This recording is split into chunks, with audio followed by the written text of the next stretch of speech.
David, if I can start with you, you've had a great year since last year's Asia Pacific Amateur in Singapore. How much confidence does that give you going into this week, and how much would it mean to you to win? Yeah, since last year it's been a hell of a ride. I got to play 5 pro events in a row after this event and had a couple top 5s, which was quite exciting, and the start of the year was great. And went to the UK and US, made the semi-finals of the British Am, and yeah, I haven't played too great since then, but yeah, confidence is pretty high. I've been playing at home for a little bit, and yeah, it's starting to feel good. Good, and obviously this is a big week, this championship for you as well. Yeah, it's one of the best weeks of the year. Get treated like royalty here. It's awesome. Yeah, just the course looks amazing so far from what I've seen, and yeah, can't wait for the week to start.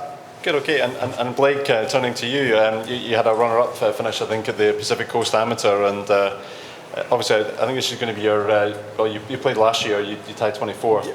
How much confidence does that give you that you can go on a bit further this year and make a run at the event? Yeah, for sure. I think last year was a good introduction to the tournament. But yeah, obviously I feel like I'm a lot better player since then. And yeah, pretty much like Dave said, a lot more confident since last year. Had a few good results in pro events back home and obviously Pat Coast in America. So yeah, in a good position. Good, okay. And Karl, I think you had a good run this year at the US Amateur, getting to the quarterfinals. Obviously a very big event, tough field. That must give you a good platform going into this week as well. Yeah, playing at a tournament like the USAM, such a high-level field, and a lot of the tournaments I played this summer, I had good results. And heading into this week, the game feels like it's trending in the right direction. I didn't have many finishes outside of a top 10, but also no wins. So hopefully this week everything kind of clicks together from this past summer, and a good result to come. Good, okay, well, we'll take some questions from the floor. If you can raise your hand, we'll get a microphone to you. Joy in the front, please. Guys, my question to perhaps all of you, Australian golf is having a great run. I mean, we have Gabriella winning the US Women's Amateur. We had Lucas one week ago, winning the US Mid-Am. What's the kind of motivation that gives to you guys, and what are your thoughts about your own performance this week? What are you looking forward to? I'll go first. Yeah, seeing those two guys win the US Women's Amateur and the Mid-Am, both from Victoria as well, so I know them very well. Yeah, this week's it's like you want to be. Well, I want to be with Lucas, hopefully in 7 months' time at the Masters, but. Yeah, it's pretty motivating. It's good to see that Golf Australia is heading in the right direction with their players and their high performance programs. So yeah, hopefully get to join Lucas in 7 months' time. Yeah, pretty much exactly the same as that. I feel like it's just motivating to see them guys, already locked up a spot, and but that'd be nothing more I want than to be there with Lucas. So yeah. Yeah, I mean, there's not much to add, but. I think that it really goes to show how the Australian game at all levels is developing, and it's good to see everyone kind of succeeding in each level they get to, college, mid-amateur, professional, and it really goes to show how well Australia is developing their players. Okay, next question please. Joy again. I'll come back to you. Given the fact that you three are some of the top ranked players over here, 4, 11, 45 in the world. Is there a kind of pressure, or how do you look at a tournament like this, which is one of the 5 majors of amateur golf now? Do you want to go in? Yeah. I don't think there's any pressure, to be honest. There's you win or you don't. Like I see it, it's a great opportunity just to test what it's like. We're only playing amateur golf here. We're not playing for money, so it's all fun and games at the end of the day. And if you play well and win, you get the ultimate prize. Really, you get to play in majors. So yeah, I don't really feel that much pressure. It's just hopefully keep the headspace pretty good while I'm on the golf course. That's the only real main thing. Yeah, pretty much the same. I feel like I kind of have a free run at this week. It's either you win and stay amateur, or if you weren't to win, kind of turn pro for me. So yeah, I feel like there's nothing to lose and everything to gain from this week. So Yeah, I mean, for us and most of the players in the field, we've played in tournaments at this level, and it really is a matter of who plays the best. And you know, for them, it's a different case, but there isn't much pressure when you're on the golf course. You either get that master spot, like they said, or I mean, you go home playing one of the best tournaments in the world. Okay, next question, Smile, the back, please. Hi boys, welcome back. You all three have tried the course this morning, right? So can you tell us, like, what do you think the most challenging part of this course, and what's the key to do well this week? I haven't seen the course yet. We haven't. No, we haven't been None out of you yet. have seen the We're going course. at it, I think. Have you like seen HSBC championship of this course? Have any knowledge of the course? Yeah, it looks pretty tight off the tee. Like the rough line's quite tight, but it looks like there's quite a bit of room from tree line to tree line. And the greens, from what I looked at, looked pretty slick. So I think keeping it below the hole and staying out of the rough is key this week. yeah, the rough looks pretty brutal.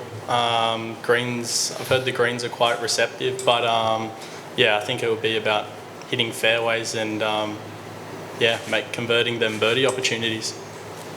Yeah, from the holes that I've seen walking around the facilities, there seems to be a lot of water, and you know, tee shots seem to be the main priority out here. And then, you know, just looking at 18, the green was pretty surrounded as far as drop-offs, bunkers, rough, water. So I guess it looks like a course that'll test your all-around game, but I feel like if you hit it good enough, you can put a good score up. One more. Next. Smile. The Aussie boys always in contention. You guys are very high in the world rankings and stuff. Always the players to watch to win this tournament as well. But in your eyes, who can be your competition this week? I think these two right here, to be honest.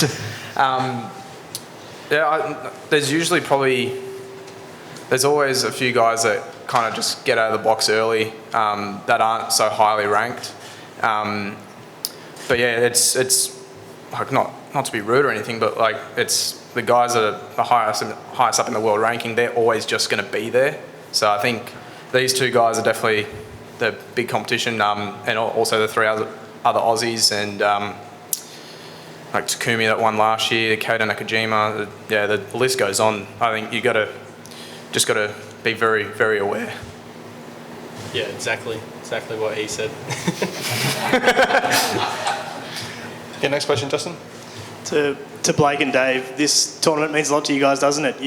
The lure of turning pro is pretty strong around this time of year, but you guys always pencil this one in and make sure you get here and you're playing well at this time of year. Yeah, this tournament really dictates what I do. If I win, I stay amateur for another 7 months, most likely, and if I don't, I turn pro literally the second after I hold that putt on 18. So always like this tournament, I always want to. This is my second time playing it, so it's always awesome to come back, and the facilities and the hospitality is always amazing. So yeah, this was always going to be probably my last event as an amateur. Yeah, and the same for me. Basically, if I wasn't to win, then head to European Tour School, and then hopefully I can turn professional there and play a few tournaments back home, like the Aussie Open, New South Wales Open, and get the professional career started. And Blake, this time last year you were 55th in the world. You've gone up to 11th now. I remember talking to you last year and you were saying how you just wanted another year of amateur golf and to keep getting experiences like this and go overseas and play in the UK and things like that. How would you rate the last 12 months for you as a golfer from then to now? Aside from the world rankings, how do you feel as a player? Do you feel like you've really progressed? Yeah, for sure. The last 12 months has been so special to me.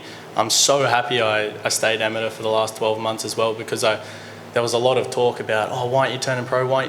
And I'm really happy I played, a few more professional events as an amateur. The Vic Open, I had a good result there. And then obviously a couple tournaments overseas, USM, played good there. And obviously this is one of the biggest as well. So I've learned a lot, and I feel like I've just grown as a person, and my golf game's just improving and getting a lot more consistent as well. And Carl, you obviously represented Australia at the Youth Olympics a couple of years ago alongside Grace Kim. I think you got one gold medal, is that right? Is it nice to be wearing the Aussie colours again? And it was obviously a special experience for you and Grace, but nice to be here as part of a sort of team environment and representing Australia. Yeah, I mean, I don't think I've ever been on a team with these guys, and just that whole team environment representing your country, it is special to me and to all these guys. So just the whole aspect of traveling together, you know, going to dinner together, working out together like this morning, it's an experience that not everyone gets to get, so when you do get it, you cherish it. Okay, next question, Amanda at the back. Yeah, to be able to play at a golf course where there's a WGC, top players in the world have competed here. Have you been able to watch it on TV? Can you learn anything from that? And are there any players that, excuse me, have already contested on this golf course, on the PGA Tour, that you've been able to pick their brains a little bit about how to attack this golf course? Yeah, I've watched quite a bit on YouTube. Going back through the last few years, there was a bit of different conditions. Like last year, I think was pretty hot and windy.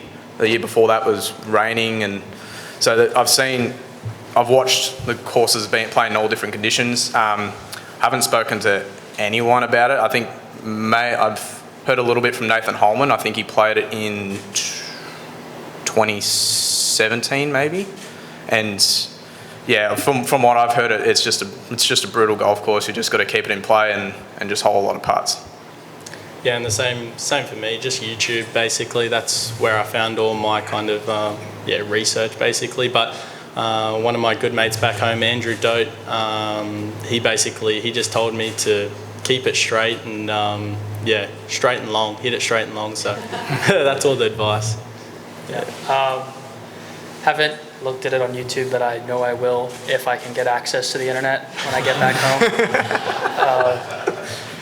So I'll be up at night definitely watching some of that and seeing where the misses are that they have and kind of watching the history that this course has. Next question, Jason. Just a question for David and Blake. This is obviously you guys' second time here, and you've got a vastly different looking side to what you had last year and previous years. Was just wondering if you could tell us a little bit about this Aussie team and their chances this week.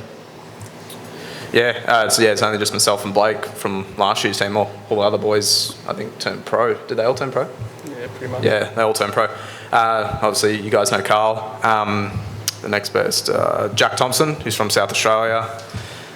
He's had a pretty decent last 2 years. Kyle Michel's basically the same. He's had a pretty good last few years. And Nathan Barbieri, who kind of lit it up in the summer. I think he had a couple runner-ups in the Aussie Amateur, New South Wales Amateur, and played a couple other events he played pretty well in. So yeah, it's a pretty strong side.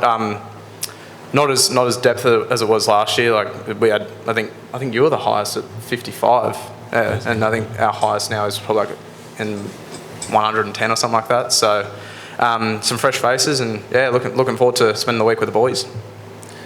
Yeah, exactly. Just the culture. It's like Kyle said, in the gym this morning, everyone's kind of working out together and kind of pushing each other along. But at the same time, it is an individual event. But last year was just a great, I suppose, taste tester for me. I would have liked to play a lot better, but that's what this year's for.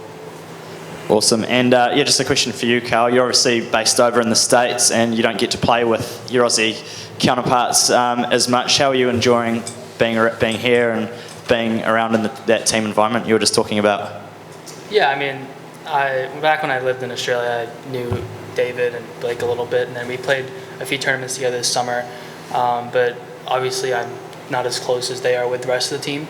So this week, I'm looking forward to kind of getting to know them better and being able to connect as a team as a whole. Awesome. And just lastly from me, question for all of you. How does this Asia Pacific Championship rank in terms of all the events that you guys have played, especially over in America and back in Australia? Is this one of the big prize goals this week? Yeah, we're discussing this when we're actually walking over here. I think it's like, obviously the USM, when you come first and second, you get all three majors and you don't get as much here. But I think this tournament's probably one of the best in the world that I've played. Going from just how everything's ran to, like, it's televised, it's on Foxtel. It's just, I think everything, it's like it's a professional event, like elite professional event. So yeah, I think it's definitely one of the best in the world, to be honest. Yeah, exactly. Just as a whole, I suppose, with the TV coverage, the grandstands, the way the course is presented, it's an eye opener, really. We've come from kind of a few smaller events, a couple months ago, and then obviously USM, and now this. It's amazing. Yeah, I think that from what I've seen, the grandstand, you don't see that at other amateur tournaments, and just the being able to win and play in the Masters and the Open, to be able to have that chance, not many people get. There's the British Am and the USM, but I know from what these guys have told me about this tournament, it is special, and I'm looking forward to it. Next question, Lauren at the back. I was just going to pick up on the TV coverage, and everyone at home can see you guys on TV. How much of a buzz does that give you? And obviously, we know you like to look good on TV, and I hear that a couple of you have got some fresh new haircuts. So maybe if you could just take the hats off and show us as well. Oh no. Yeah, no, I'll pass on that one. I'm going to try to get mine tonight. I've given the boys a few haircuts over the years. So I brought the clippers if anyone's interested. It's all a bit of fun, yeah. But seriously, the TV coverage, it's something, since I was young, I want to perform in front of everyone on TV, and especially for my family back home. That's one of my kind of goals, that it's always been a dream of mine to perform on TV. And yeah, hopefully if you play well this week, it's a great opportunity to be right there. Yeah, I got to experience it pretty well last year. After the first round, I think my phone blew up. I think I had over about 150 notifications on my phone. I didn't even want to look at it. But yeah, kind of seeing yourself on TV is quite weird when they record and they kind of send you Snapchats or Instagram stories of it. You're just like, do I really look that bad on TV? But yeah, it's pretty cool. It's awesome buzz that everyone you get to play with back home gets to see you on TV and gets to see you in action. It's pretty cool. Yeah, it's all great until you top one, which I did at the USM. So I got those 150 messages about that shot. But being able to see yourself on TV, I know my friends at home, it'll probably be like at the middle of the night for them, but I know they're recording it, and being able to hit the shots that you've hit shots, but they don't look the same on TV. With the tracer and everything, and I think that's really cool, and I'm looking forward to that this week. Hopefully, being able to get on that coverage. Joy in the front. My question to you, Karl, just 19. You are the number one on the Junior President's Cup standing this time. You've been the number one player. You played the Junior President's Cup last to last year. You're following in the footsteps of the two of the greatest TWs in the world to Stanford, Watson and Woods. Just from your own perspective, how does the future look to you? I'm not taking the same path they are right now. I'm not turning pro after this tournament, so I'll be going to Stanford next year. And I'm really looking forward to experiencing that. Obviously, Tiger Woods went there, and a lot of greats, but I think that's an important experience for me. Being in the U.S. already, that's all the hype. Going to school, playing college tournaments, getting that NCAA title. So for me, it's that, and then if that progresses in the right direction, then the pro career is in the lookout. And is Tiger your favorite golfer, or is it someone else? No one really has a favorite golfer. I mean, it changes for me like every month. So, but yeah, Tiger is probably one of my all-time favorites, considering how great he is. Well, guys, thank you for coming in today, and play well this week. Have a great week. Thank you. Cheers, guys.